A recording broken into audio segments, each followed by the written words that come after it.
I'm the True Wise Gamer, giving off my vast knowledge so you might understand games a bit better. So, Kamen Rider. I'm actually a very huge fan of the franchise. It's a very long franchise. I mean, it's been going on for more than 50 years, which is a shocker. That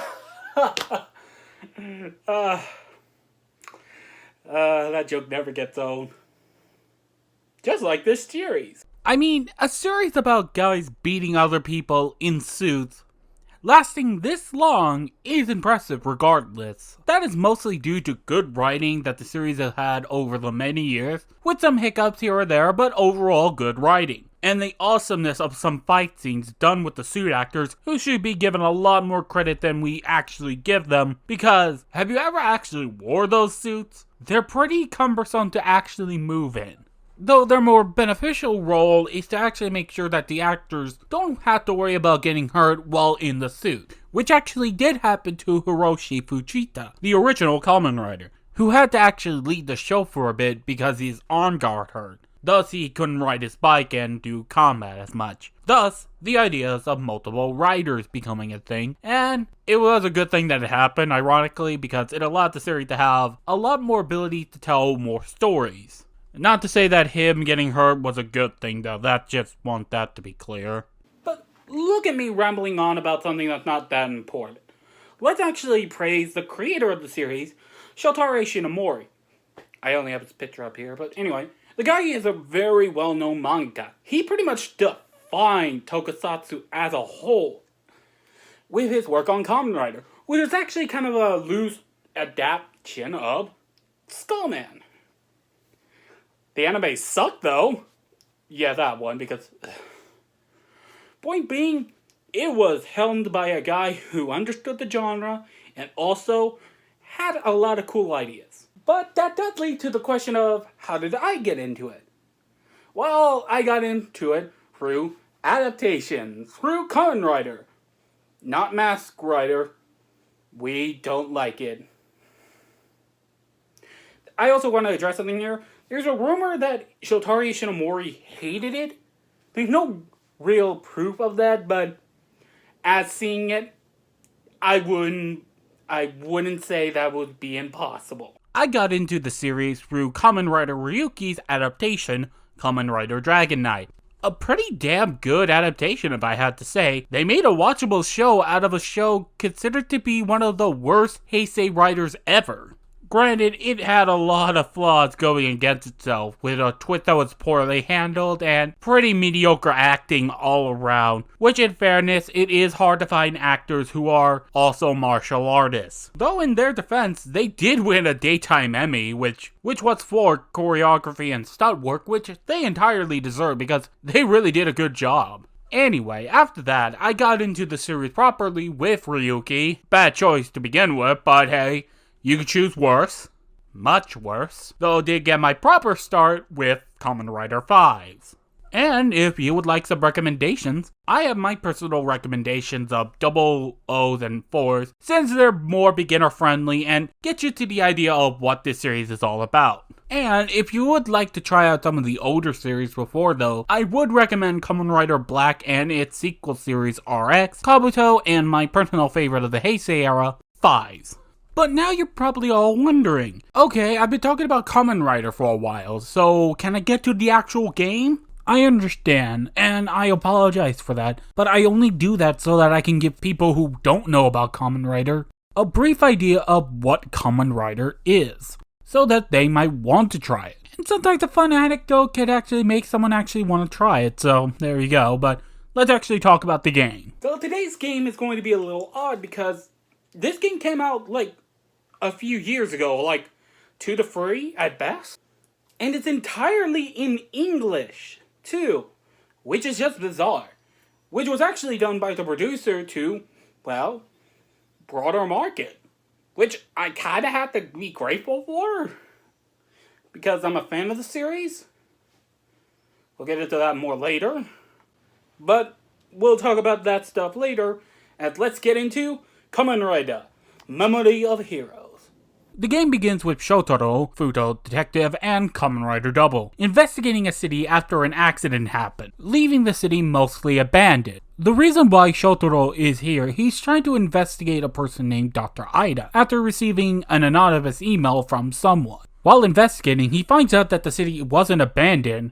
It's mostly full of Foundation X soldiers guarding the place. Foundation X is a group in the Kamen Rider series during the Neo Heisei era. Basically, they just gathered materials from whatever series they were a part of and tried to combine it into whatever they wanted. It depends really on which series and what they actually want, since some of the games beforehand also used them. For example, they were pretty much funding the villain groups for not only Double, they also funded the Kogami group in Oath and this guy from Force. Gang's group is also a part of this, which is kinda cool and sus. Point being is, they're bad. And what's worse, we also had to deal with a lot of Dopon. Well, masquerade fodder enemies from Kamen Rider Double, and it becomes time for Double to Heishin.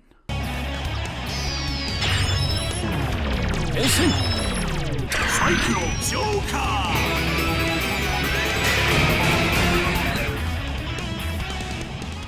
Which now leads me to talk about the game's graphics. Ugh.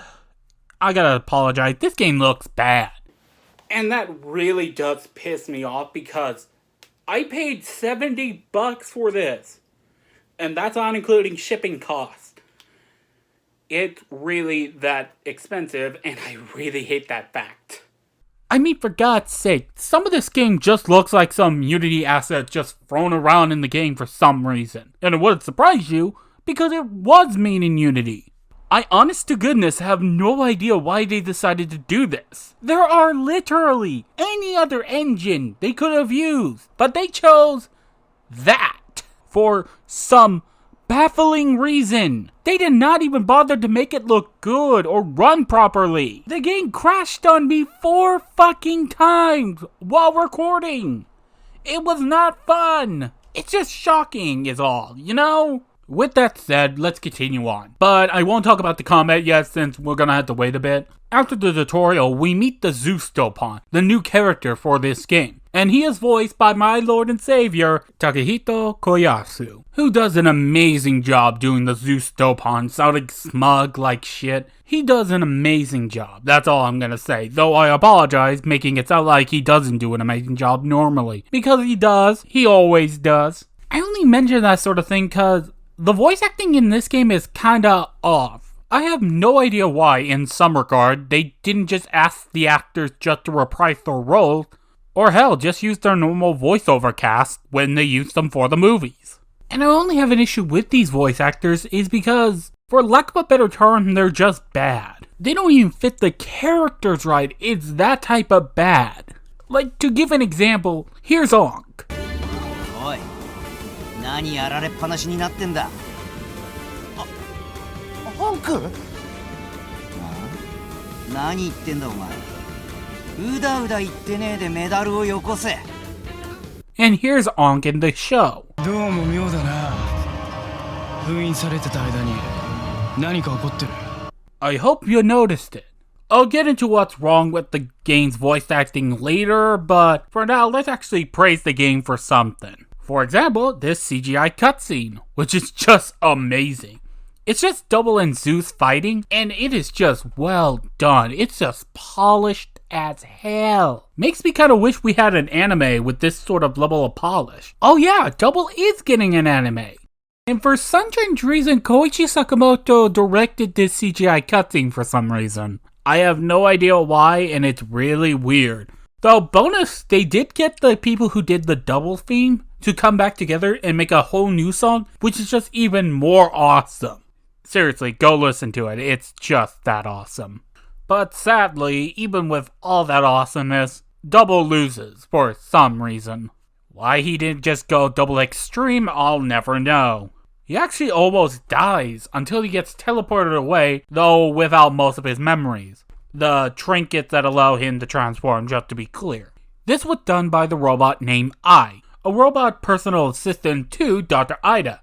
She'll help us get through the city, though I do have to ask, how did she teleport us? It's just something that's never really truly explained. And you better get used to that, because that happens a lot in this game. Like for example, During our search, we actually find some of the memories and reunite with Philip, the other side of Double. And soon enough, we meet with Kirihiko. Kirihiko, how the hell are you alive? You got Thanos twice! And strangely enough, he is not the only dead returning. The entire Zonozaki family, except Shroud, returns working together, even though by the end of that series they hated each other. But for some strange reason, not Weather, since he was strong and a good ally if possible, since all he cares about is just getting memory. Heck, even the Greeks are back, even though their medals were completely destroyed. But if the Greeks are here, that means someone else is here, that being Kamen Rider O's. Or I would say that since he would have had his medals, but he doesn't for some strange reason. I know they took his medals away for gameplay purposes, but they don't even hand-wave a reason why they're gone. Because he should have them all by this point, because in movie Megamax, he should have all of his medals, well, except maybe the dinosaur medals, but otherwise, he should have them all. This is also weird timing of mentioning O's, it's because he's having another movie that brings back Ankh properly. Which is also weird since they brought back the Creeds, but I don't know the particulars of that movie. Another day, another time, perhaps. And it's pretty much like the Zonozakis, to go back a bit, as they aren't really themselves working together, even though, again, they hated each other by the end. And if you want to know why Ankh is back, don't even bother. They don't even bother to even make a good explanation of why. And my point of bringing them all up is because they're so pointless. They don't add anything to this game's plot, that I kinda have to actually mention that they are far more interesting in their show than this freaking game. But let's actually talk about the gameplay for a moment, and at best you could just say it's decent. It just has way too many problems, but you can at least argue it's somewhat enjoyable. Somewhat. As you can see on the screen, the game is a simple beat 'em up with a light and heavy attack, but all heavy attacks and other moves we'll get into in a moment require rider points, or basically a stamina bar. And the amount you use depends mostly on the rider you're using, though you'll always spend a good chunk changing form. For example, you can change into any other form that rider has, like changing from Cyclone Joker to Heat Metal or Lunar Trigger, or changing form mid-combo to like Trajador to Ratorata. I'll admit I had a bit of fun just changing form on the fly just to do these weird moves. Also, each of these forms have a unique attack, which is interesting, but the only problem is, a good chunk of them just suck. To give an example, Kamen Rider Axel, who's in the game by the way, his steam attack is very weak, but if he turns into turbo mode, he gets a strong range attack, which is dang useful. Though it should be noted that changing form, or going into another alternate mode, does eat up the RP bar. As long as you're not spamming these sorts of things, you'll be fine, and you'll get some good ranks. Yeah, this game has a ranking system, and I don't know why with me, I have a weird fondness for these. I mean, it's not even that hard to build a good rank. As long as you keep on your offense, you'll be fine. Hell, combat is overall easy, and you can make it more easier with Accelerator. These basically influence your stats, though how much I'm not entirely sure, as I have no idea what these stats even mean. Cause yeah, I know there's a number right there, but that doesn't tell me the difference between one number and another number. Like, does it give a bigger bonus, or does it just barely affect combat? Like, you know what I mean?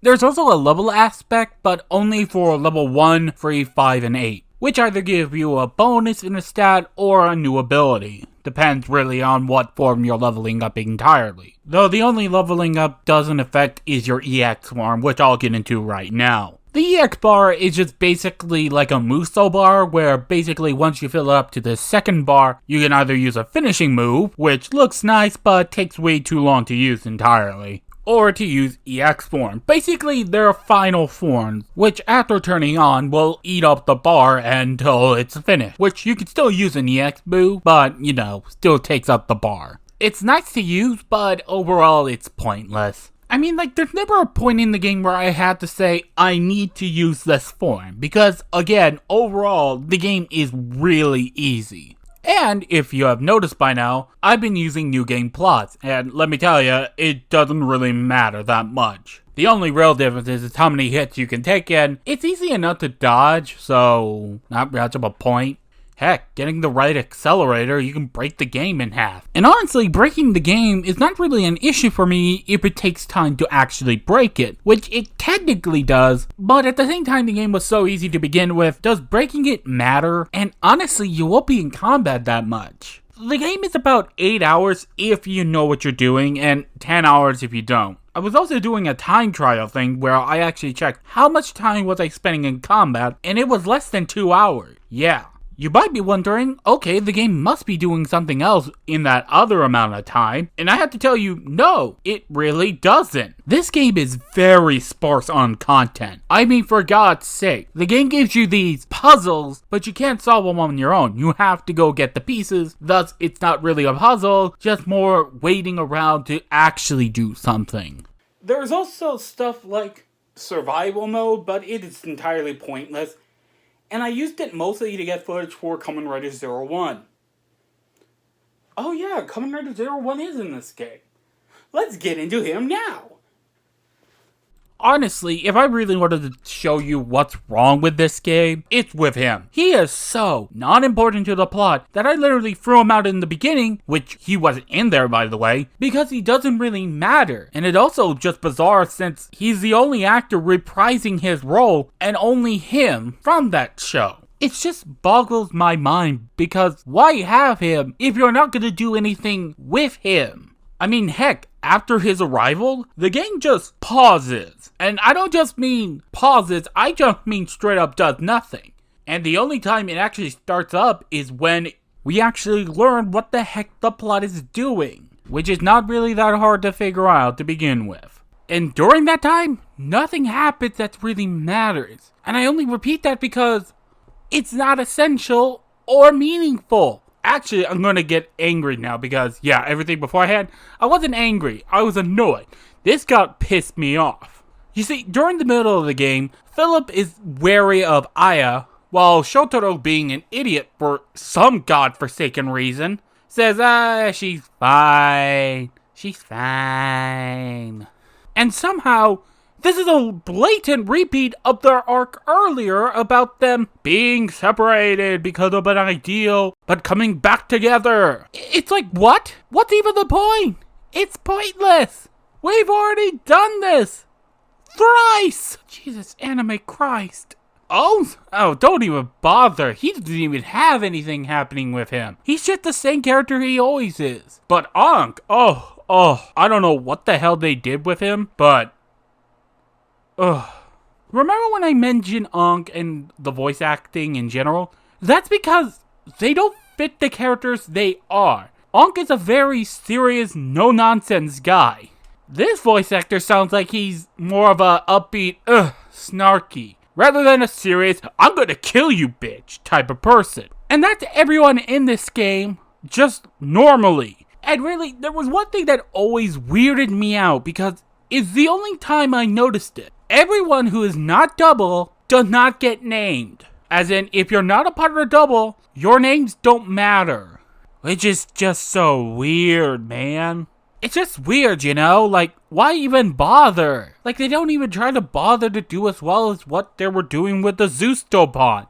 Which, speaking of him, so what the heck is his goal to begin with? So, okay, remember all the way at the beginning where I mentioned someone called Dr. Ida, who we're searching for? Well, she's dead. Yeah, Zeus and Dr. Ida were working together, but during an experiment, something happened and killed her, which also resulted in Zeus happening. Don't ask, it's not even that important. He basically valued Ida since they were intellectual equals, thus his plan is to actually form her a new body for her mind, which he plans to soon remake soon, but more in a bit. He actually creates a new Greek called Michuri, who's actually a combo that was a thing but never given a form or until that Oz movie happened. Again, it's weird timing for me. Speaking of Ida, let's talk about Ai for a moment. She also has, for some strange reason, Ida's memories. For some reason. Zeus basically takes her and after a fight, we kind of learn what the heck's going on a bit more. And spoiler alert, it's really dumb. So basically after Zeus puts all the memories of Ida into Maturity, we quickly defeat them until Maturity comes back up as Dr. Ida. Yeah, where she basically reveals that this was her entire plan. Yes, seriously. How and why she thought this would work? No idea. Why the hell is she doing this? To stand at the top of Foundation X. Why, it doesn't really matter. I mean, a stiff breeze from Futo can just destroy this entire plot in an instant. So why should I care? And as quick as that reveal was, she is quickly defeated as well because nobody cared. As the game ends with the Kamen Riders say they won't forget about Aya. Oh yeah, she's dead now. Roll credits!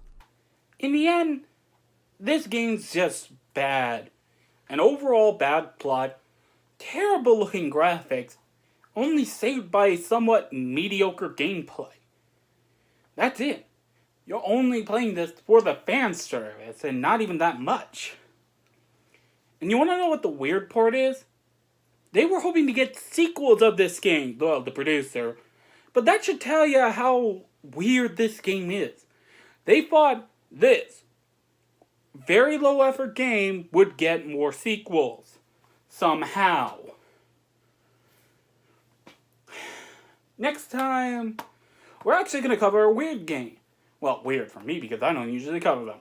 With Max Payne. So let's max it to the pain? I don't know. There's not enough jokes.